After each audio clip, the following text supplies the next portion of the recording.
আসসালামু আলাইকুম রহমতুল্লাহ। আজ এগ্রোর পক্ষ থেকে আপনাদেরকে শুভেচ্ছা।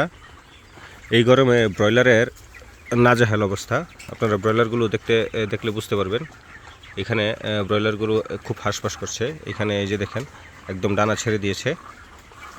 এই গরমে যাদের ব্রয়লার আছে তারা একটু অবশ্যই ব্রয়লারকে এক্সট্রা কেয়ার করার চেষ্টা করুন। আমাদের এখানে একটু সুবিধা আছে, প্রাকৃতিক এসির ব্যবস্থা আছে। আমাদের সেটার সামনে বিস্তর খোলা মাঠ, যার কারণে আমাদের যে এখানে এয়ার ফ্লোট আছে কন্টিনিউ বইতে থাকে। এখন আমরা যেহেতু গরমের পরিমাণ অনেক বেড়ে গেছে, আমরা এখন মুরগির শরীরে স্প্রে করে দিব পানি, একদম ঠান্ডা পানি। এটা হচ্ছে আমাদের স্প্রে মেশিন। এটা অনেকে চিনে থাকবেন, এটাকে অনেকে কার ওয়াশ নামে বলে থাকে। এখানে আমরা এটা দেওয়ার জন্য এখানে প্রিপারেশন নিচ্ছি। এই যে মুরগিগুলোর গরমে খুব খারাপ অবস্থা, কারণ হিট স্ট্রোক আর অল্প কিছুক্ষণের মধ্যে হয়তো শুরু করে দিবে।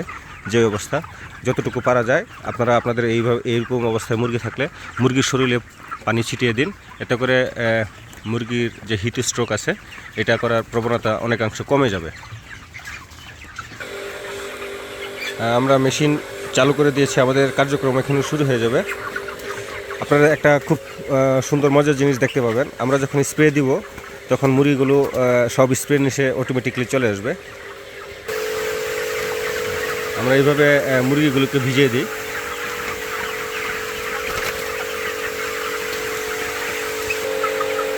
আমরা এইভাবে মুরগিগুলোকে ভিজিয়ে দিয়ে থাকি। মুরগিগুলো ঠান্ডা হয়ে যাবে, তাদের হাঁসফাঁস করার ক্ষমতা করার যে ইয়াটা আছে এটাও কমে যাবে। স্প্রেটা আরেকটু পাস করে দেবো, এটা ব্যথা পাইব তো লাগলে। হ্যাঁ, এভাবে করে দেব।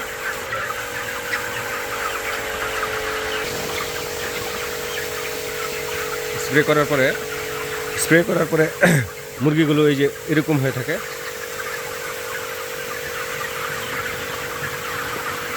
একদম এখন মুরগিগুলো ঠান্ডা হয়ে যাবে, তাদের যে গরমটা এটা শরীর থেকে বের হয়ে যাবে।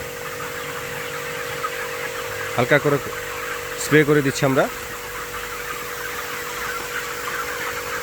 এইভাবে আপনারা যাদের মেশিন আছে তারা করতে পারেন। আর এই যে এখানে একটা মুরগি দেখতে পাচ্ছেন, এটা দুর্বল হয়ে গেছে। এটা ঠিক হয়ে যাবে। এই যে এটা নড়াচড়া করতেছে না। আপনাদের যারা স্প্রে আছে তারা এইভাবে করতে পারেন। আর যাদের স্প্রে নাই, আপনারা হয়তো বা আরেকটা মেশিন আছে, এটা চিনে থাকবেন। যারা ওই ক্ষেতে অনেক সময় আমরা বিষ দেই, কৃষি ক্ষেতে, ওই বিষের যে মেশিনটা আছে ওইটা কিনে নিয়ে আপনারা স্প্রে করতে পারেন। এতে করে এটার মতো কাজ না হলেও দেখা গেছে যে অনেকাংশে আপনাকে সেভ করতে পারবে। ধন্যবাদ সবাইকে, ভালো থাকুন, সুস্থ থাকুন। আসসালামু আলাইকুম।